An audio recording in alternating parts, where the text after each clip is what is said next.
For those that are just joining us for the first time, my name is Jennifer Goss, and I'm a full-time high school social studies teacher in Stanton, Virginia, where I teach AP Gov, US and Virginia history, dual enrollment, and Holocaust and Genocide Studies elective. And so I love being a part of the Social Studies Network. I think it's an absolutely fantastic group on Facebook, and grateful to Gabriel for all the work that he does in managing it. Today we've given you the opportunity to also share your social media handles so that we can connect on Twitter and continue the networking even after today's session. If you have not yet encountered Social Studies Network on Twitter, Gabriel also does a fantastic job of continuing the conversation there, so be sure to check it out. Yesterday, we had talked a bit about some general information, some background information on the situation that faces refugees in our world today. In our document, the Day 1 document is linked, just in case you've misplaced that link from yesterday, or if you are joining us for the first time.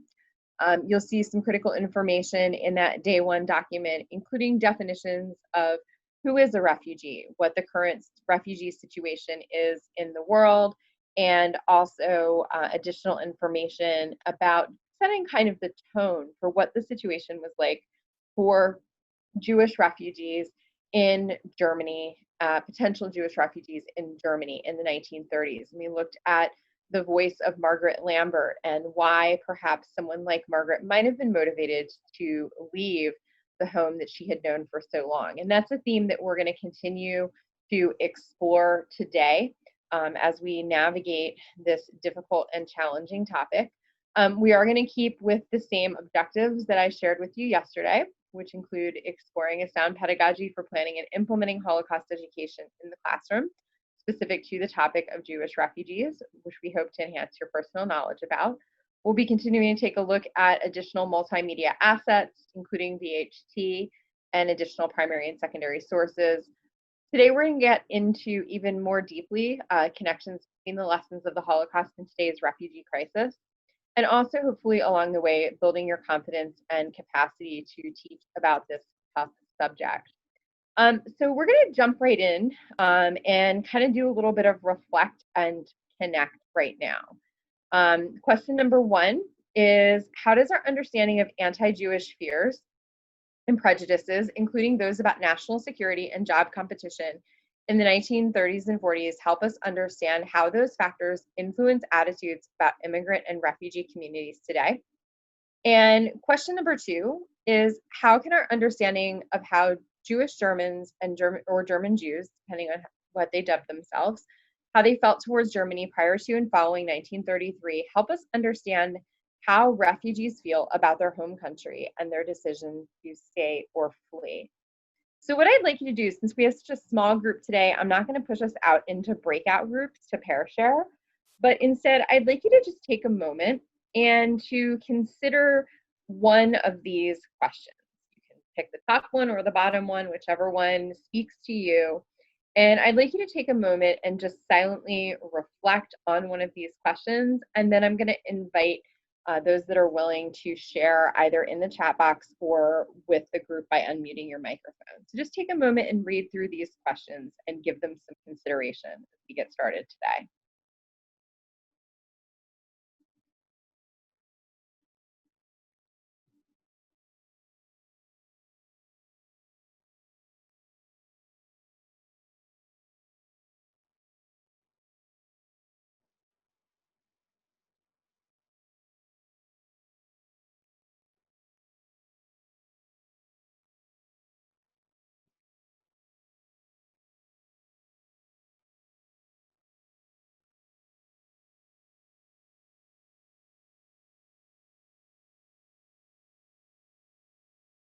All right. Anybody have thoughts on either one of these questions? Something that you'd like to share, or maybe even perhaps something you think your students might say in response? So you can either unmute your mic. Okay. Aileen? My experience is that students very frequently say, why didn't they just leave? Okay. Yeah, and that's definitely something we're going to tackle. We're going to give you a response to that question today.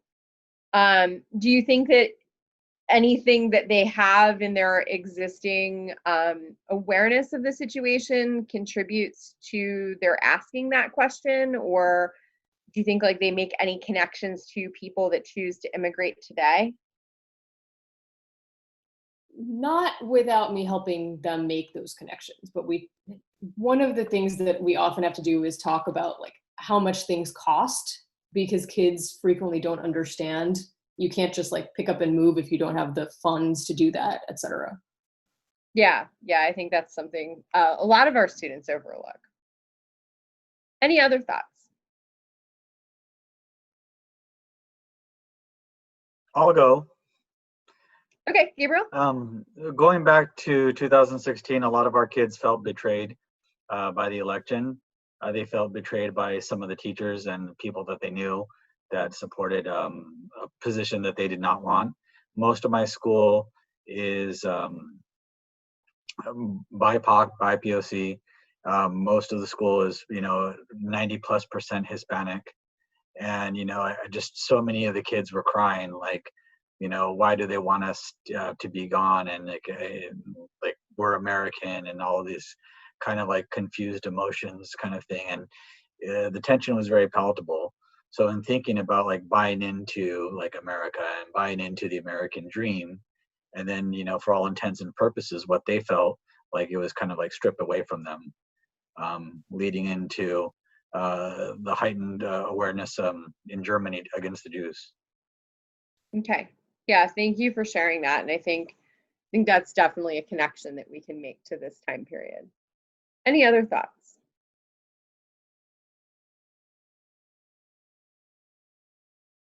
All right, well, I've shared these questions with you in our working document at the beginning, and they're questions that you might want to consider allowing your students to grapple with as we have these conversations and, kind of think about this concept.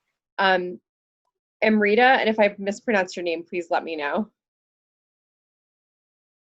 not sure if you wanted to share. I saw your microphone was unmuted.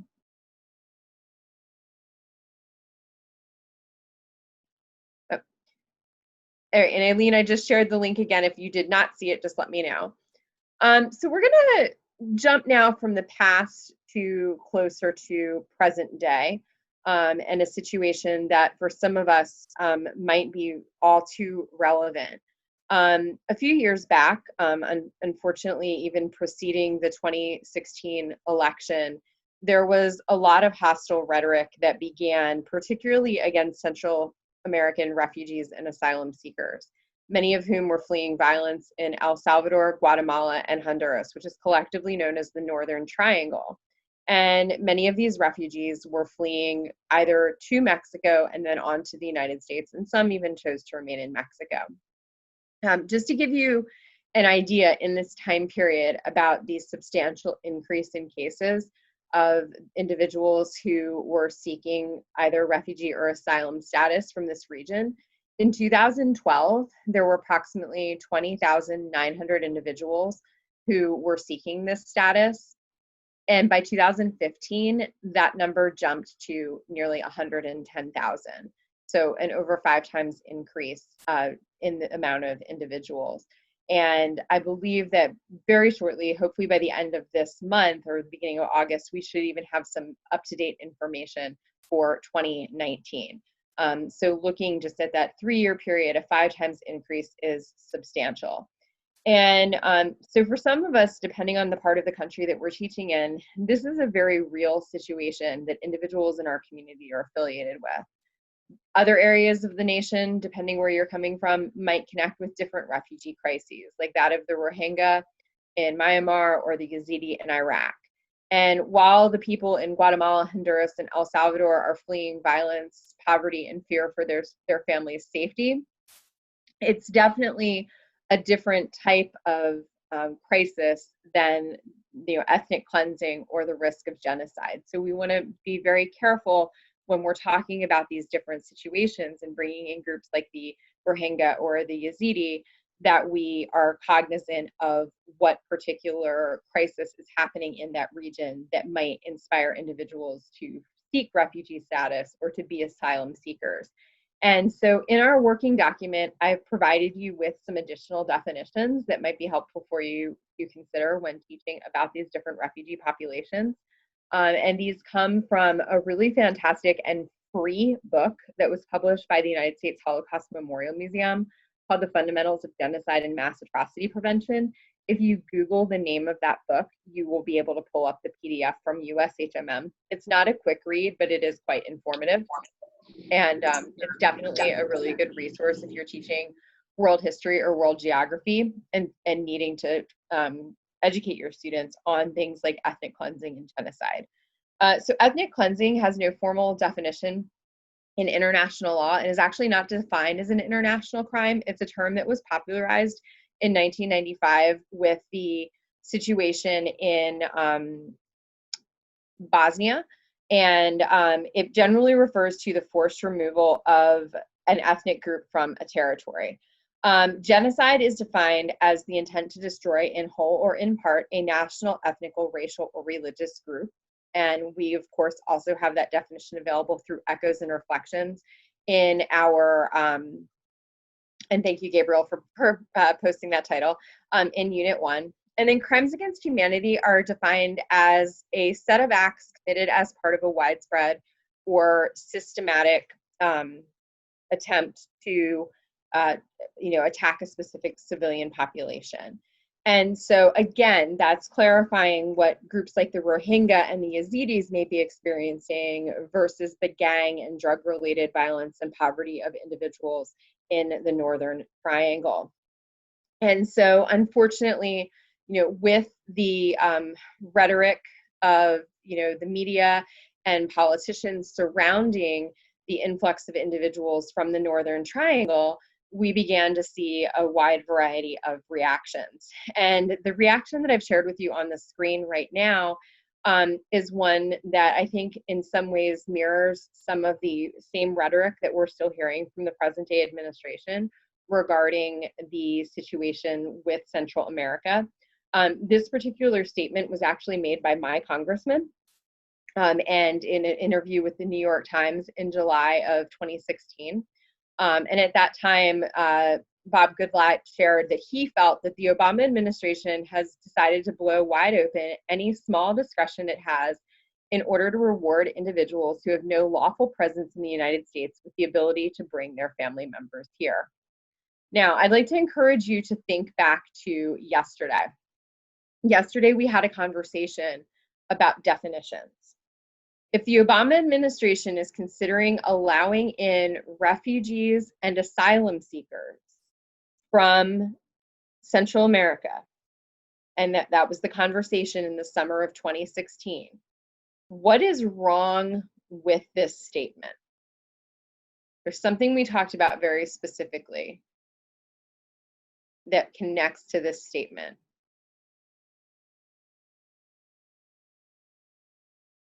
And feel free to share your response in the chat box or to unmute your mic. But there's something very specific to this statement that at the time, he's no longer our congressman, he retired. But there was something very specific, and I'll even drop a hint to you in the chat box. There's something very specific about this statement that the average American consumer of media probably didn't even recognize.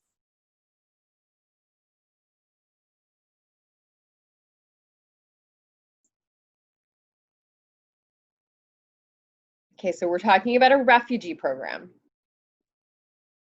All right, and so I'm going to now pull up the definitions that I just shared with you. It does, yeah, Corey keyed into it. It's the concept of lawful. An individual who is an asylum seeker or who is a individual who is identified as a refugee has a legally protected status. And unfortunately, in the time period since the summer of 2016, that legally protected status has gotten even murkier here in the United States. One of the things that the present administration has been really honing in on is that technically, according to the United Nations, you are supposed to declare refugee status either prior to crossing the border and coming into the United States. It's very complicated to do in your home country because most home country governments do not want to support you fleeing them. Or you are supposed to declare asylum in every country that you cross through. So an individual that would be coming from the Northern Triangle, again, depending on which of those Northern Triangle nations that they're coming from, they would have to declare asylum in every single nation that they cross through en route to the United States. Most of these individuals, and we're going to have the opportunity either later today or tomorrow to meet some individuals that have had this experience, their sole purpose is to get to their destination, which is often the United States border. And then they want to declare status once they get here because they feel like it's safer to do so. The present administration is now kind of saying, well, we're not going to allow that loophole that we've allowed in the past, where if you don't declare asylum seeking status in Mexico, that you can't declare it here. And so that's something that is also holding up the process for many individuals who are attempting to come here or who arrive here and then unfortunately get stuck in situations where they're in the internment camps in the border. And so we can unpack this quote in many different ways, but one of the things that I think is important to view about it, again, it's an individual who's no longer in public office criticizing an administration that is no longer in existence, which might make the conversation a little bit more removed initially, is that, Goodlatte is saying, oh, this administration is rewarding individuals and allowing them to bring their families here. This idea of anchor immigration, that people want to move to the United States, so it's the pull of citizenship that's bringing them here. It discounts the fact that if you ask these individuals who are refugees to our country, why are they coming? You're going to hear a different story. You're going to hear about gang violence. You're going to hear about intimidation that includes women and young girls being forced to become gang members' brides. You're going to hear men and young boys being forced to become mules and work for gangs. You're going to hear about requiring people to pay for gangs or face violence, including death. And you're also going to hear about local authorities who are unwilling or unable to enforce safety for their residents. One refugee from El Salvador, whose quote I'm going to share with you later on in the program, talked about the fact that he and his wife and 5 children were doing very well. They were members of a large supportive family network. They were holding down solid jobs. Their oldest child was heading to college until gangs in their region began to intimidate them. And the extremes of the efforts of these gangs left this family with no choice but to flee initially to other parts of El Salvador. And they did this twice. The gangs were still able to track the gentleman's family down on both occasions, and they finally fled to Mexico. Then you have, what I think is one of the most profound quotes that I have ever heard from a present day refugee from Honduras. And she sums it up by saying, you don't migrate now in search of the American dream, you go for your life. And that is something that I think is definitely a connection back to the time period of the Holocaust, but it's also something that goes against the traditional narrative that some of our students, particularly students whose families have been here for many generations, have in regards to immigration. Oh, you come to the United States because the streets are paved in gold. But the reality of the matter is these individuals don't want to leave their home countries. They feel like they have absolutely no other choice but to do so in order to save their own lives. So with this additional conversation that we have just had regarding, regarding the concept of refugees, I'd like you to revisit the Menti that we began working on yesterday. And on this Menti, it asks you one word that comes to mind when you hear the word refugee. So based on this additional conversation that we've had, I'd like you to enter an additional word into the Menti regarding the term refugee. So what comes to mind when you hear the word refugee?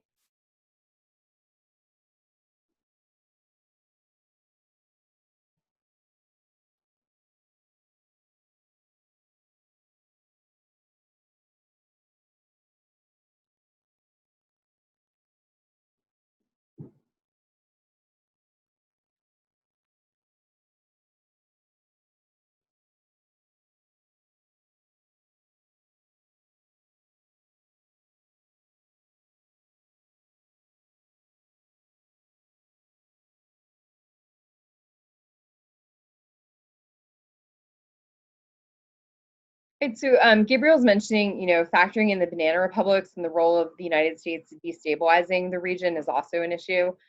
Growing up in Southern California, they had huge influxes of Central Americans during the 80s and 90s until the peace accords hit the region, wondering if they were ever granted status. And that's a really, fascinating question that I don't know the answer to off the top of my head, but given the conversations that we're often having around immigration today, I really wonder if they even were, because my gut reaction would be probably not. And I know that the present administration has also been trying to take away the status of some individuals who were granted asylum here throughout the last 2 decades. So it's also an additional challenge.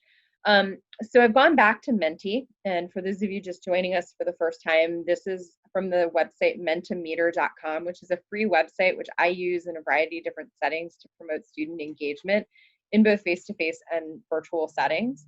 And desperate, overwhelming, and frightened seem to be the leading words that are resonating with us as we consider the plight of immigrants at this time period. I also see victim, violence, trauma, alone, escape, lost, and difficulty, being words that are standing out to us.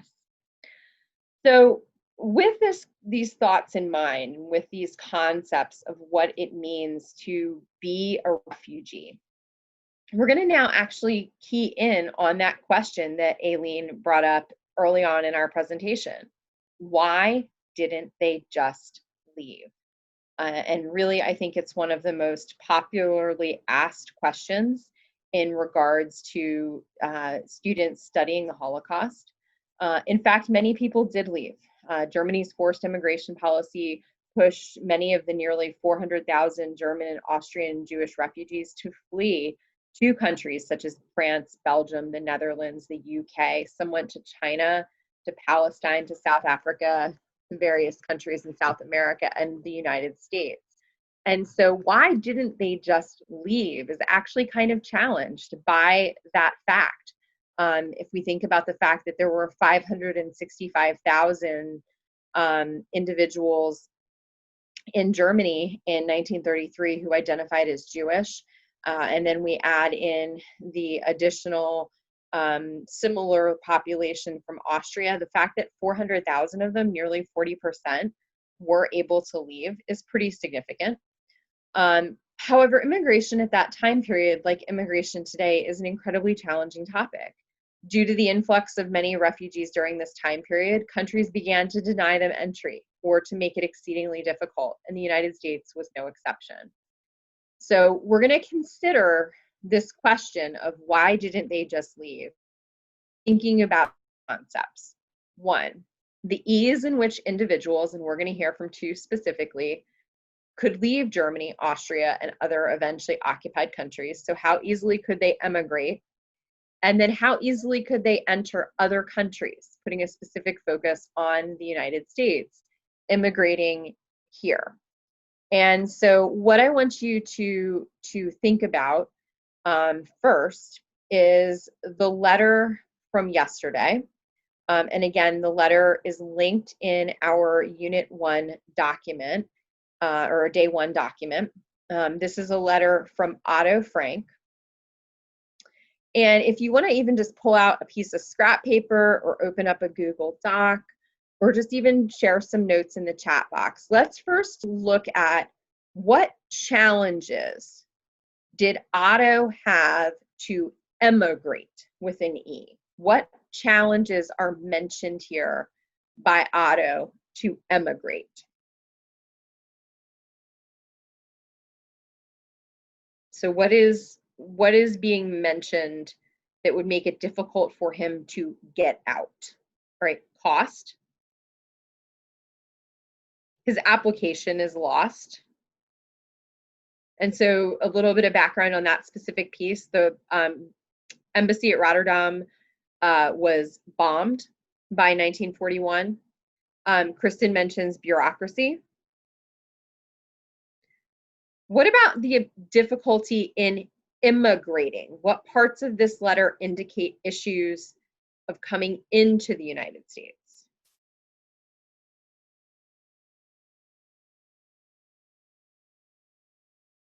So what are some of the challenges that this letter illuminates? So Monica mentions he needs a sponsor. What else do we see?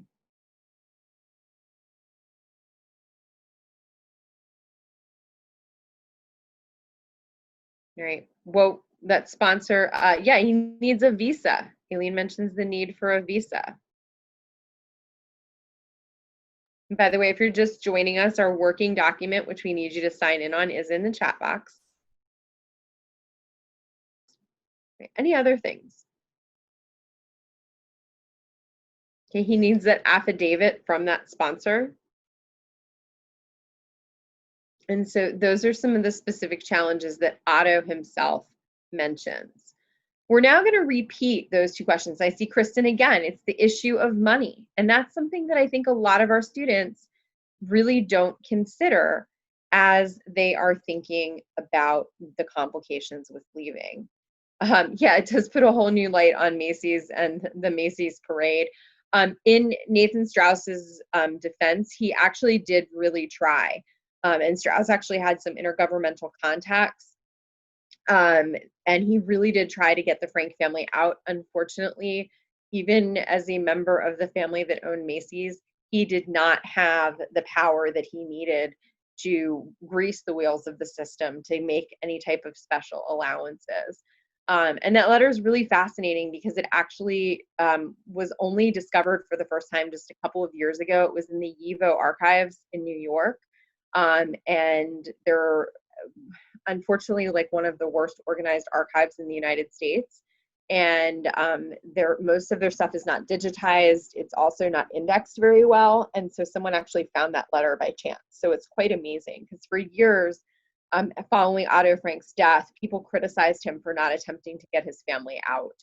And so that letter really shines a whole different light on the situation. So we're now going to hear from two additional voices. And again, I want you to think about those same two questions. Emigrate, what are the challenges of leaving? And then what are the challenges of getting in? I'm now on the main site for Echoes and Reflections, which is simply echoesandreflections.org. And I've put that link for us in the chat box. And I'm going to go to the Teach section, which is the hub of all of our content for educators. I'm going to our lesson plans. And I'm going to first go to our unit on Nazi Germany. And so this unit on Nazi Germany looks at the Nazi rise to power.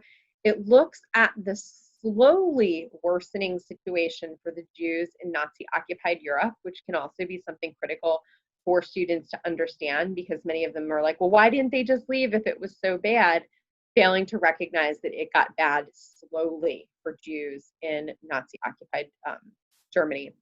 And then it also goes into some additional information about the establishment of concentration camps and also the concept of getting out. And so I'm going to share with you first the testimony of Esther Clifford. As I mentioned yesterday, the full biographies for individuals are available within the lesson plan. And if you click on the print option, you'll see that you get a nice clean copy. It tells us that Esther was born in 1920 in Munich, Germany. So she's a teenager in the 1930s when her family is considering leaving. She does eventually witness Kristallnacht. And fortunately, she is able to eventually get to England, where she is able to survive throughout the war, eventually moving to the United States. And so you can clip her URL for her biography and have a student share it with the class, as I mentioned yesterday. But what we're going to listen to now is a piece of testimony where Esther talks about the turning point of for her family in thinking about leaving Nazi Germany and the challenges of what faced them in making that decision. So here is Esther. I remember that they started taking the situation seriously when my father couldn't continue working, because then times got very bad. They had a very hard time. They just didn't have enough money to pay their rent, to pay for food. We all pitched in, but it wasn't enough. And that's when they said that we have to go someplace.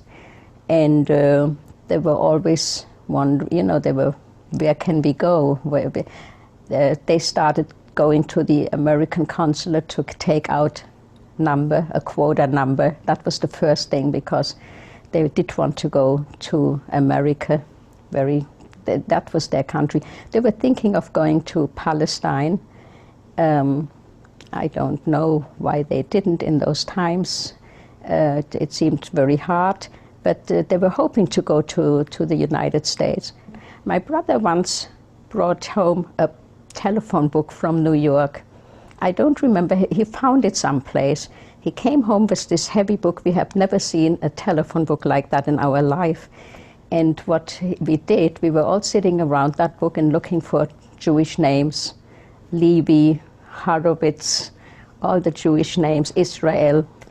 And we spent most of the little money that we had writing letters to Americans, begging them to give us an affidavit. You needed an affidavit in order to immigrate to America. You needed a quota number. You needed to know someone who would give you an affidavit, which meant putting away a certain amount of money, I think for 1 or 2 years, as far as I remember. That's how it was. And so we always said that we all have professions, and we told them we can sew and we can do all kinds of things. And we begged, and we even enclosed a reply stamp, something like that, so it wouldn't cost them any money. We had a few responses, but no affidavits. So we were really, and this went on into 37. But in 37, the situation of getting into you could get out of Germany, but it seems that one country after the other closed their doors.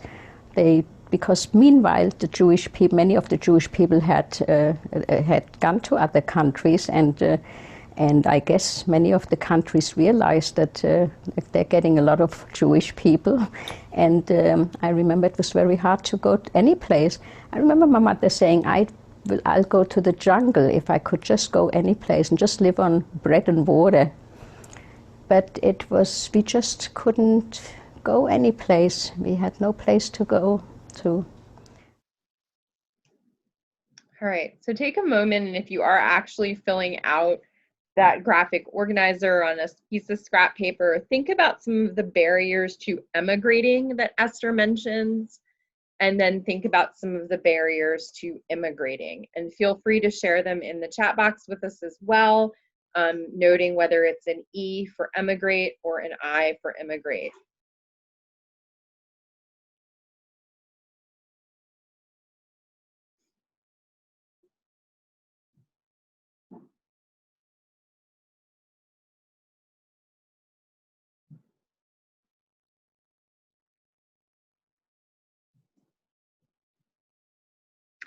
So thinking about what Esther shared in her testimony, what are some of the barriers she talks about with leaving Germany?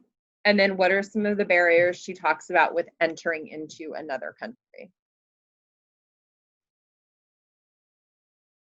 And again, since we're such a small group, if anybody does want to unmute their microphone and just share verbally, I certainly welcome that as well. I see Monica mentioning countries closing their borders. Corey making that connection with Otto's letter.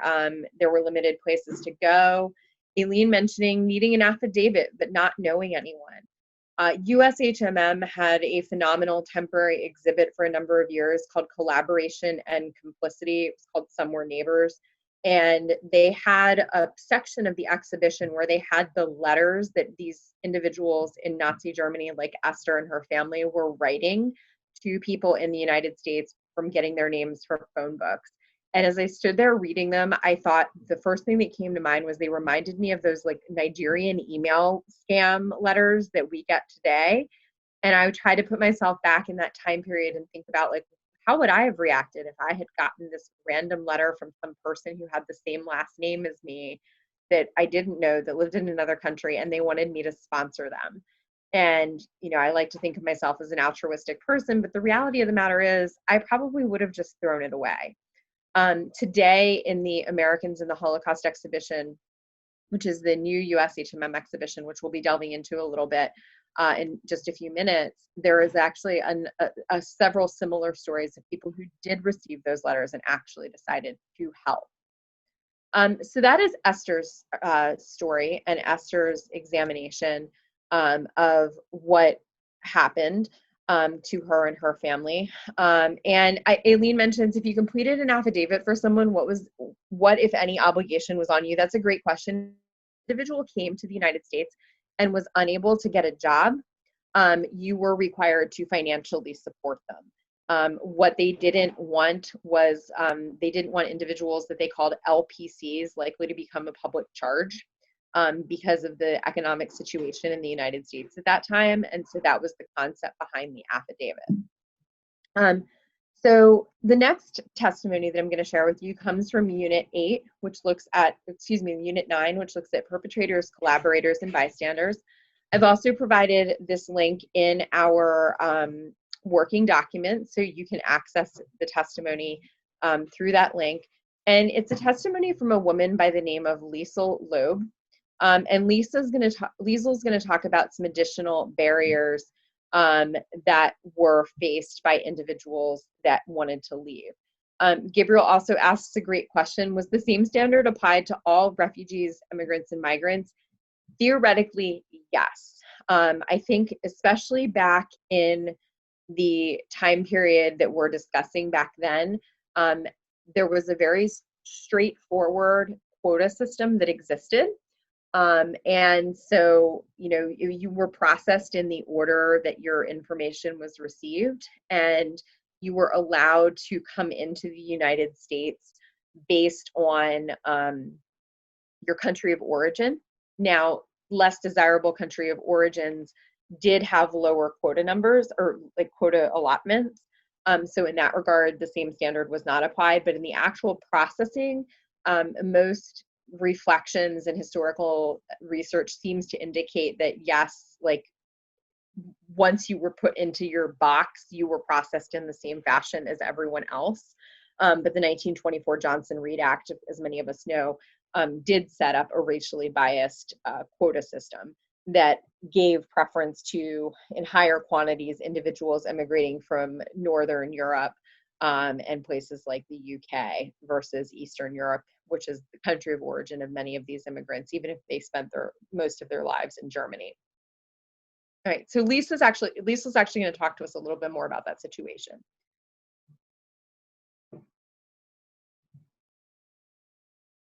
It was a very complicated matter to do this. First of all, the American consulates had been instructed, as we now know, not to make it too easy for Jews to enter the United States. And since the German quota for immigration into the States at that time was 25,000 per year, 25,000 people per year. And the government made no allowances, borrowing from other quotas. That was it. And we now also have found out that those quotas were never even filled, even though at that time we didn't know it. There was such an onslaught for requests that then the consulates issued numbers, first come, first served numbers, like in a delicatessen store. This was never an official announcement. It spread over Germany by word of mouth. I know my parents had friends, with whom they got together regularly, who by a very casual conversation said, there is now a quota system. You have to get numbers in or before you can go to the consulate. Our consulate was in Stuttgart. You have to apply for a number. And immediately my mother would call up her sister in Berlin and say, listen, you've got to get a number. My parents had a fairly low number. It was, I have the documentation. It was in the 14,000s. That was considered a low number. By the time her sister was able to get to a consulate and get a number, they were in the 70,000s. And that was like a condemnation to death. So other things that come up that make you think from Liesel's testimony, what else comes to mind?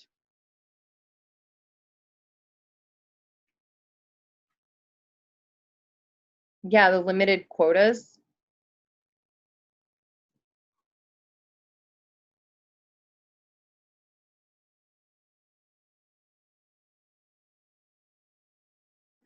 Okay, limited quotas, what else? Any other things that are of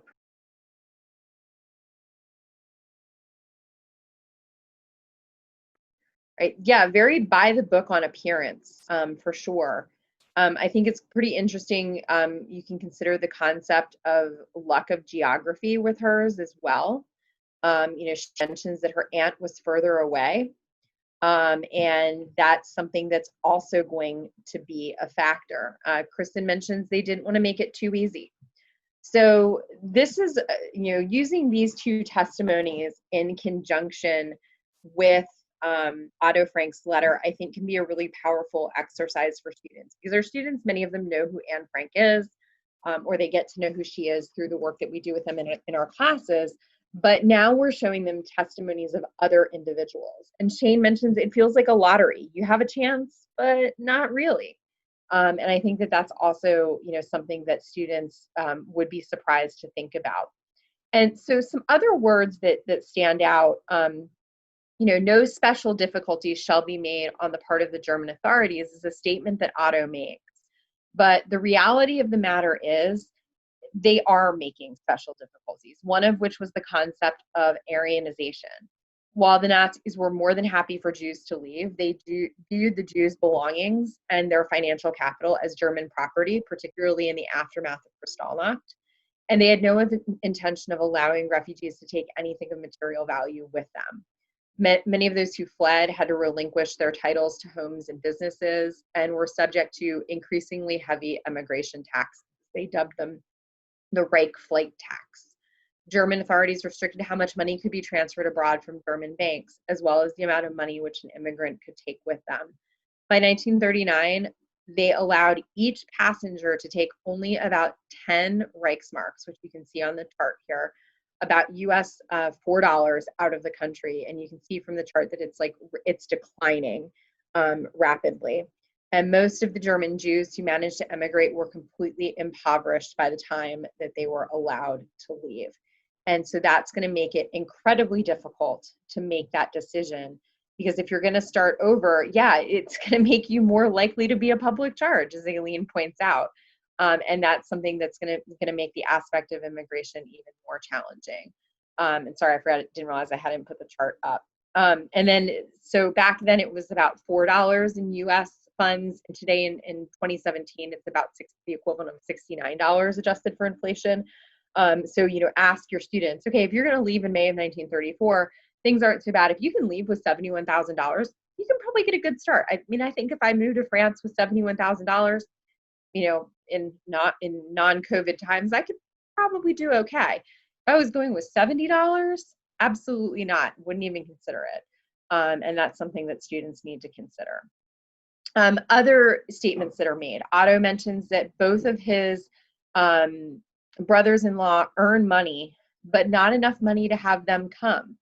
And so, all three of these testimonies are talking about issues that predate the refugee crisis that's caused by Nazi Germany. The Depression is something that comes before the rise of Adolf Hitler. They weren't results of Hitler's rise that came before it. And so it's really important as well for students to think about the fact that American prejudice, racism, and xenophobia, they're not a reaction to Nazism. In fact, they existed long before Nazism. And so, now you're asking people to pivot and, to come up with funds and ways to come in. And then that's even thinking about the fact that the United States itself is not receptive to immigrants. And so Senator Gerald Nye of North Dakota in November of 1938, actually right before Kristallnacht, made a statement in the New York Times that I don't think it would meet the part of wisdom. Our conditions here at home prohibit accepting an influx of population. The United States in 1938 is entering into a new recession, and in 1937-38 recession that's occurring on the heels of the Great Depression. And it's just not a climate that people felt was receptive to bringing in an influx of any type of population, not just Jewish population. And so therefore they require that affidavit, which again, Otto's referencing that they could give an affidavit to his mother-in-law, but that they likely would not be able to financially provide and prevent the rest of the family from being LPCs. And so, securing 2 sponsors was required for an affidavit. And in a moment, we're going to take a look at a list of other requirements. But collectively, all of these things are going to make it more difficult for Jews to leave and to find refuge in a different country, including the United States. In 1933 and 1937, the Roosevelt administration modified the LPC restriction, but still kept it in place. And as a result, Jewish Germans attempting to leave Germany in the 1930s were often rejected primarily for economic reasons. These 2 sponsors had to be US citizens, or they had to be permanent residents who had specifically verified permanent resident status. Close relatives were preferred in the eyes of the US State Department. If one didn't have relatives, as was the case in Esther Clifford's testimony, it was quite challenging to be able to convince 2 strangers to sponsor you. And then the sponsors themselves had to provide extensive documentation, including affidavits and sensitive financial details, in order to give even an inkling of support to allow the individuals to emigrate from Germany to the United States. So, what exactly do you need at this time in history to come to the United States? Well, I'm going to take you now to a portion of the USHMM exhibition, Americans and the Holocaust, which is the new temporary exhibition. It replaced the Some Were Neighbors Collaboration and Complicity exhibition and opened in 2018. If you have not yet had the opportunity to explore this exhibition, even online, in person it's phenomenal, but that's not an option right now. I strongly recommend that you take some time to check it out. I'm putting the URL to the full exhibition in the chat box, but it is also in our working document. But I'd like you to just take a moment right now, and in our final activity for today, I'd like you to just scan through, and I'm going to scroll down slowly, scan through the steps that were required to emigrate to the United States. And as you're scanning, I want you to think of one that either shocks you or that you think might have been the most difficult to obtain. If you click on the document, it's going to bring it up in German. And then if you click to the right of it, it's going to bring up an English translation. And I'll tell you as we conclude today about a little activity I do with my students with these documents. But scan through this list. Let's take about 4 minutes and just take a scan through. And then I'm going to ask you to share one thing, each and every one of you. I'm going to ask you to share one thing that stands out to you about these documents.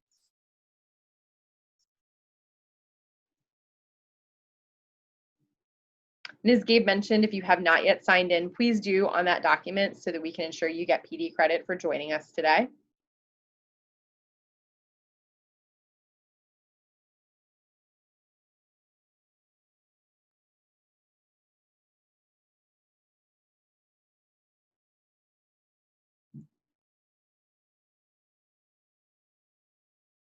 All right, so Aileen's mentioning that you needed to go to the police for a document, one thing that surprised her.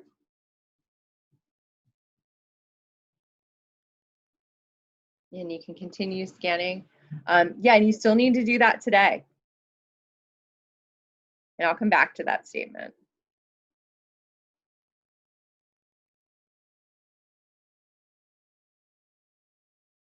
Yeah, definitely a barrier if you're leaving because of the government. For Jews at this time, the German government wanted them to leave, so they were willing to grant these documents. That's one thing I think that students sometimes don't recognize in the pre-1939, 1940 period when immigration is finally officially cut off. But it was still a challenge. It was still an obstacle.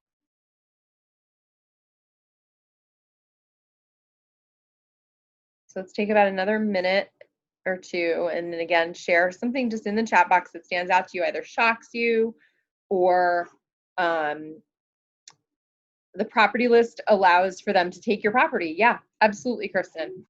They wanted to know what you were taking with them and the value of it. And if the value exceeded what they wanted to allow to leave, then you had to leave certain things behind.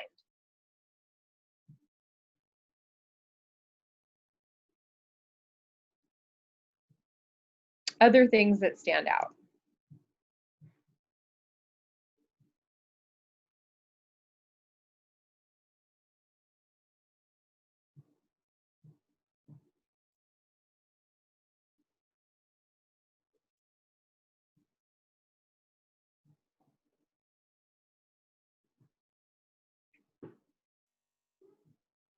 It says you're continuing to reflect. I'll tell you a little bit more about what I do with this activity. I actually take the English translated document. So I click on the document, I right click so I can see the English translation, and then I use my clipping tool to clip the image. And then I print out copies of every single one of these documents and I put them in a pile. And I ask my students to put them in the order that they think that they need to be obtained in order to leave Nazi Germany. And it's an incredibly frustrating activity for them. I then also remind them that back in the time period of the Holocaust, it's not like they had photocopiers. So many copies of these documents that were required had to be copied by hand and filled out by hand. They also had to send mail back and forth. It wasn't like you had even a fax machine back then. And so the ability to have the quickness of communication was also something that was incredibly challenging. And so all of these things collectively really make students think about just how difficult it was to leave. Why didn't they just leave? Becomes the question of how did so many manage to leave in the end, when we think about the fact that nearly 400,000 Jews were able to leave Nazi Germany. So we're gonna tomorrow really focus on further US and world response in the face of refugee crises, both back in the 1930s and 40s, as well as refugee crises today. And we're going to specifically look at events like the Evian conference, and we're also going to hear from some individuals who were affected by the events in the Northern Triangle and why they chose to come to the United States. If you have the opportunity to delve into this Americans in the Holocaust exhibition a little bit this afternoon, I'd strongly recommend you do so. The exhibition is set up chronologically, and so you basically can just start at the beginning and go through it. One of my favorite features of it is the videos that are incorporated, like the one that is on the screen right now. There are 4 total videos, one from 1933, one from 1938, one from 1941, and one from 1945. That kind of set the tone as to what's happening not only in the United States, but also in the world at that time. So they really provide historical context as to why Americans weren't more receptive to immigrants, and particularly Jewish immigrants. And I think that that's something that we don't always think about when we're teaching the Holocaust and we're talking to students. Corey mentions that as well. She would be interested in researching if and how the medical clearance was ever biased by beliefs about race science at the time. And since Jewish doctors were not allowed to practice at that time, they had to put their trust in a non-Jewish doctor to obtain that medical clearance. And Corey, that's an excellent point. It's not one that I have a definitive answer to, but if you don't have success in finding it, just reach out to me on Facebook and I can put you in touch with some individuals at USHMM that might have answers to it. And so then as you go through the exhibition, there are also additional supporting contents with the little hamburger icon here in the top left corner. One of them looks at refugees, how many came to the United States in different time periods. And so this is a great resource if you're teaching American history and you want to look at the concept of immigration and then bring in the concept of immigration during the Holocaust.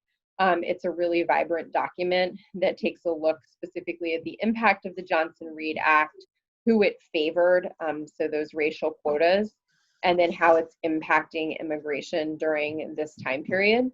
And there were paperwork slowdowns, which we'll talk more about tomorrow, that ultimately would shape the ability of individuals to escape Nazi Germany. So thank you guys so much for your attendance today. I hope that all of you had an informative afternoon with us, and we look forward to hosting you one more time tomorrow at 1 p.m. Gabriel, thanks again for having me. Thank you. It was awesome. I love this website and all the resources and information.